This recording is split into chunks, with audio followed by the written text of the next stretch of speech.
Ladies and gentlemen, a little while ago, I saw a post on Instagram where two folks picked a song from an album that corresponded to a color. I did this with my beautiful wife, and today I'm gonna be ranking these albums I've selected based on color on this tier list here. I tried to make an effort not to use the same band per color twice to just try and make it a bit more interesting, you know?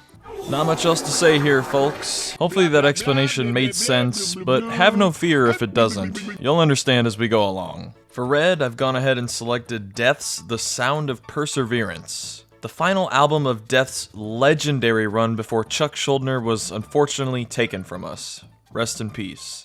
This album was a good way to end Death's discography, and in my opinion is a top 3 album of theirs. Now I know Chuck's singing style in this album was not everyone's cup of tea, which I understand, but personally I don't mind it. It's not my favorite of Chuck's style of singing, but I think it works for this album.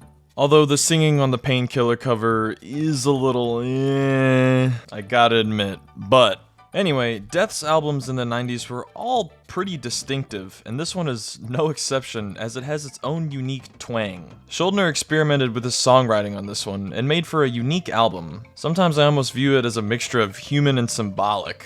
Chuck dipped more into a progressive death metal style for this one, and I think that experimentation generally paid off. It still has the core elements that made Death great, and the tracks consist of a great mix of heavy and melodic.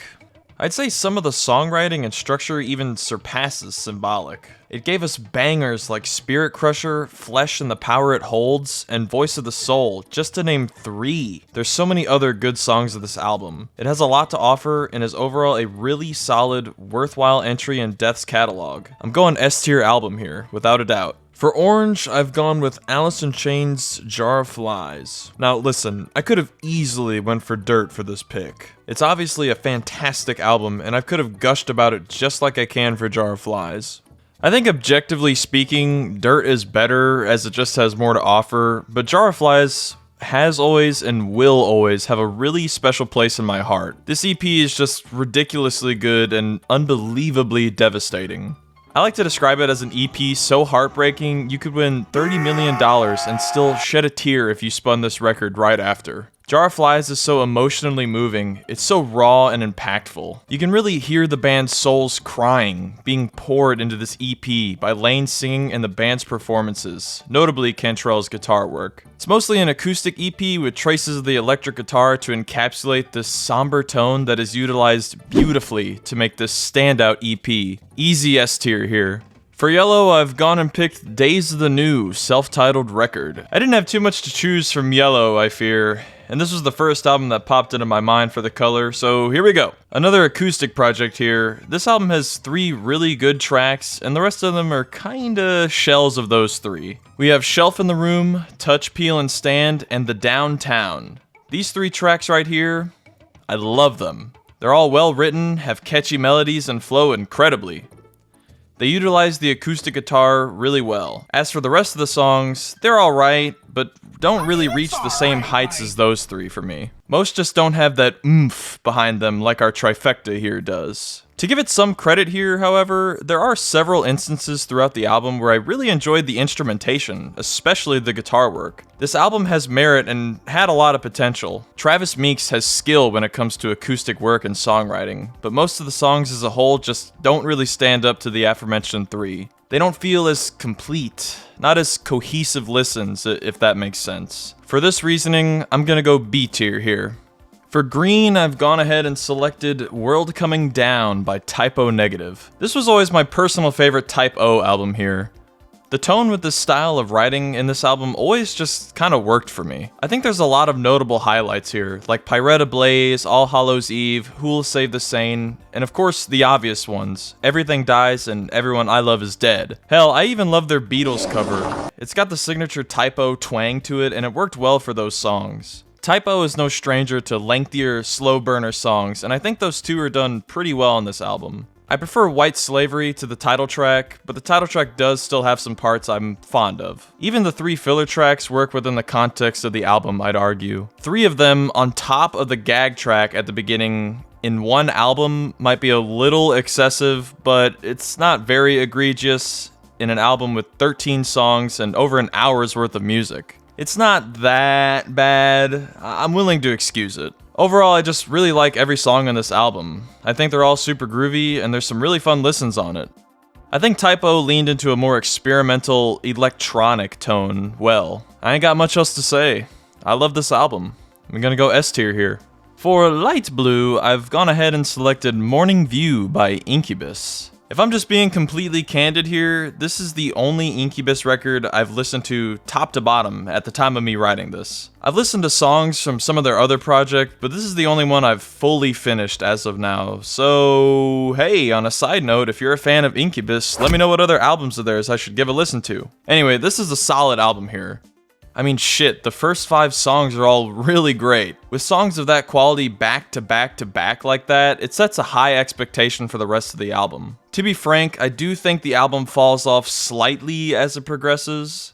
I think the best songs are in the beginning stages of the album, but it's still a really solid and consistent project without a doubt. The instrumentation complements each other really well, and the record is cohesive and concise sonically. It's a pretty good album. I'm gonna go A tier here. For Dark Blue, I've gone ahead and selected Megadeth's Rust in Peace. Ridiculously good album here, a must-listen for thrash metal. Rust in Peace debuts Megadeth's most iconic lineup. It features Nick Menza on drums and Marty Friedman on guitar, both being insanely skilled in their respective instruments. Rest in peace, Menza. Rust in Peace is arguably peak thrash metal. I think the writing is on another level, not only for Megadeth's discography, but for thrash as a whole. There's a big emphasis on leads in this album, and I think the leads add so much to it. Mustaine and Friedman are both awesome guitarists, and not only are their leads wicked, the rhythms are too. The album is full of intricate playing, and the duo's guitar work complements each other impeccably. It all comes together to create this cohesive, badass album. I like every song on this record. Even Dawn Patrol I think is pretty groovy with the bass playing, and I can't help but enjoy the singing even if it is a little out of place and goofy. S tier record here, without a doubt. For Purple, we have Purple by Stone Temple Pilots. Just kidding, I bet I got you though, didn't I? In all seriousness, for Purple I've gone ahead and picked out Currents by Tame Impala. Hey, did you know that Tame Impala is one guy? Yeah, I bet everybody knows that at this point, so much so that I feel like it's become kind of a meme. But jokes aside, it is pretty damn cool that one person is behind a project of this caliber. It's impressive considering the production on this is really solid. The songwriting and flow is unique, especially in tracks like Let It Happen, Nangs, and Past Life, just to name a few. I also like some of the themes explored in this album. Yes, I'm Changing, Let It Happen, New Person, Same Old Mistakes, Past Life, and 'Cause I'm a Man are tracks that talked about things that resonated with me personally. I also enjoy the sentiment shared by Eventually, even if that song in particular I didn't like as much as some of the others on the album. Currents has themes of changing radically as a person and embracing it, letting it happen, moving on from the past, whether it be people, mistakes, whatever. Just moving forward in life, and I think that's really cool. Now I know I've been glazing this album, but I do feel it important to mention that I do think this album is a smidge overrated. It's a consistent and good project for sure, but I didn't like it as much as some other people I've seen talking about it. Like I said though, not to shit on it too much, cause it's still a solid project sonically and narratively. I'm going A tier with this one.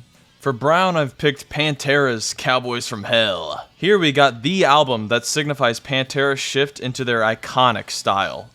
The style that actually gave them the status that they have. And as I'm sure a lot of you are aware, this is a hell of a transition. This album is neat because it's a mix of classic thrash influences and that signature Pantera style that they really leaned into in future releases. This album gave us classics like Cemetery Gates and Domination, the former being a beautiful and fantastic track, the latter being a classic badass headbanger. But aside from those, it also gave us tracks like Medicine Man, Heresy, Psycho Holiday, the title track, and a top 3 track in my opinion, The Sleep. The Sleep is just another melodic banger, dude. Anyone who knows this album doesn't need me to tell them that Dimebag Darrell's guitar work is nothing short of spectacular, like always. All the members of Pantera were just really skilled in their craft. Vinny's drumming pulls so much weight, Rex's bass lines complement Dimebag's rhythms so well, and as much of an asshole as Phil Anselmo is, I gotta give credit where credit is due. There's so many moments on this album where he low-key went bonkers, and Pantera wouldn't have been Pantera without him. Hell, Pantera wouldn't have been Pantera if any of these members weren't with them. That's how important each member was to this band. Anyway, to reiterate, this album is a damn good, fun listen with a few emotional deep cuts, and is without a doubt a great record. S tier. For Black, I've picked Cigarettes After Sex, self-titled. The debut record in the Cigarettes After Sex discography, and Greg really started it off strong and made a name for himself with this one. This album is literally filled to the brim with deep cuts and tracks that resonate so strongly with me emotionally. And I mean, like, literally filled to the brim. Like, there's only really one song in the album that doesn't do much for me, but the rest of them all have so much soul put into them. The songs are written so well, and the album offers a pretty wide range of vibes. It taps into multiple facets of love and evokes all kinds of different emotions that fall under the umbrella of love or affection for another person. Sure, tracks like Apocalypse, Sweet, Truly, and Opera House all have similar themes, but you're not going to get the exact same vibes from them. They're all so distinct and offer so much in their unique qualities. CAS tracks are simple, but so many of them are just really touching to listen to. Damn near every song on this record is a beautiful listen, and the level of quality throughout the project is incredibly good. I love it a lot. This is a fantastic record here. I'm gonna go S tier. For Gray, I've gone with Mad Villains, Mad Villainy. The illest villains, Madlib, and the illest MC to grace the mic, MF Doom, came together to release an absolute banger record. Listen, I'll be the first to tell you that I may not be as versed in hip-hop as I am in rock and metal, but damn, I feel confident in saying this is a hip-hop essential here. Ludicrously good stuff, without a doubt. This album really just doesn't miss. Doom's flow is awesome as per usual, and the beats on this record are so damn catchy top to bottom. I love how this album opens. It just goes to show how distinct Doom was and how he not only utilized but really embraced his unique style. And that's seen throughout the whole album with the sampling and lyricism, for example. You got accordion, meat grinder, curls, money folder, all caps, shit, the list goes on and on. Of course, I gotta give credit to Madlib too. This album probably wouldn't have reached the heights it reached without both Doom and Madlib working together to make an iconic record such as this one. Another S tier here. For White, we've got Gojira's From Mars to Sirius. Now, I'm gonna be honest here, White was a tough choice for me, as there were several candidates I wanted to talk about. Some honorable mentions being Metallica's And Justice for All, Savage Garden's self-titled debut, Deftones' Diamond Eyes, and Flotsam and Jetsam's Quattro. I've ultimately decided on this one because, I don't know why, really. I just wanted to talk about Gojira, I guess.